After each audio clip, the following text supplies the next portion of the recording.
পান করার জন্য। এখন যদি চাচা এদের দুটো ফেলে দেয় মজা বেশি হবে না, একটু টেস্ট বেশি হবে না? বাবা আমি আমার মাঝে হবে না, আপনারা একটু সব চালু করে ঢুকে আসবেন না। যদি কেউ পানি পান করে ধুতে যায়, কেউ পানি পান করবে বলে বলে কেউ? হ্যাঁ, হযরত আনাস রাদিয়াল্লাহু তাআলা বললেন, আল্লাহ নবী আল্লাহর হাবিব, আমার বাড়িতে একটা কুয়া ছিল, মদিনার একটা কুয়া ছিল। ওই কুয়াতে রাসূলুল্লাহ একটু থুতু ফেলে দিলেন, একটু থুতু নিক্ষেপ করলেন। আমি আনাস মদিনার সব পানিগুলো চেক করতে লাগলাম, সব কুয়াগুলো আমি আনাস দেখতে লাগলাম, সব কুয়ার পানি টেস্ট করে করে করে করে পান করে করে দেখলাম।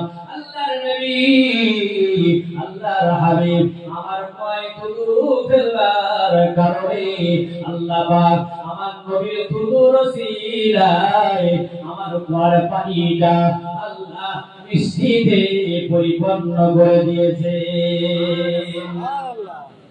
এখনো সেই কুয়া আছে, যে কুয়ার পানি মিষ্টি। কার ওসিলায় বাবা? কেউ বলে আমার নবীর কিসের ওসিলায়? নবীকে আমাদের এরা বলছে তো নবী আমাদের মতো, কেউ বলছে আমার বড় ভাই, কেউ বলছে আমার মেজ ভাই। একজন তো বলেই ফেলেছে যে নবী, হ্যাঁ নবীর সাহাবা হযরত আবু বকর থেকে আমার আমল বেশি। যদি বলেন নাউজুবিল্লাহ, এটা হজের ব্যবসা করে লোকজন যায়, 25 বার হজ করেছে। আবু বকর সিদ্দিক তো অল্প বেশি হজ করেন, দিনের কাজে ব্যস্ত। এটা হজ বেশি করেছে বলতে আবু বকর থেকে আমার আমলটা বেশি। আরেকবার বলবেন নাউজুবিল্লাহ। সেদিন একটা বই পড়ছিলাম, একজন বইয়ের ভিতরে লিখেছে যে নামাজের ভিতরে যদি গরু ছাগলের কথা মনে পড়ে, নামাজের ভিতরে যদি স্বামী স্ত্রীর গোপন কথাও মনে পড়ে, নামাজে কোনো রকম ঝামেলা নেই, অসুবিধা নেই, আরো নামাজটা পরিষ্কার হয়ে গেল। কিন্তু নবীর নাম যদি একবার বিকালে মনে পড়ে নামাজের ভিতরে, ওই নামাজ পড়া যাবে না, ওই নামাজটা আবার একবার দোহর নিতে হবে। জোরে বলেন, জোরে বলেন। যে কার মরি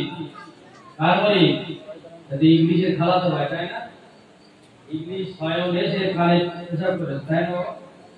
কি কথা, বড় আলেম, নাম বললে আপনারা চমকে যাবেন, জায়গার কথা বললেন না, আমি বলবো না, তবে বলে গেলাম। আল্লাহ নবী যখন কারোর সঙ্গে মুসাফা করতেন না, আল্লাহ নবী তার হাতটা ছেড়ে দিতেন না, যতক্ষণ না সে হাতটা না ছাড়তো, রাসূল ততক্ষণ তার কাছ থেকে হাতটা ফিরিয়ে দিতেন না।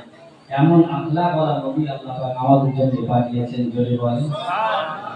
নবী যখন কারোর সঙ্গে কথা বলতেন, মুখের সঙ্গে মুখ রেখে, চোখের সঙ্গে চোখ রেখে কথা বলতেন, মুখটা ঘোরাতেন না, চোখটা ঘোরাতেন না।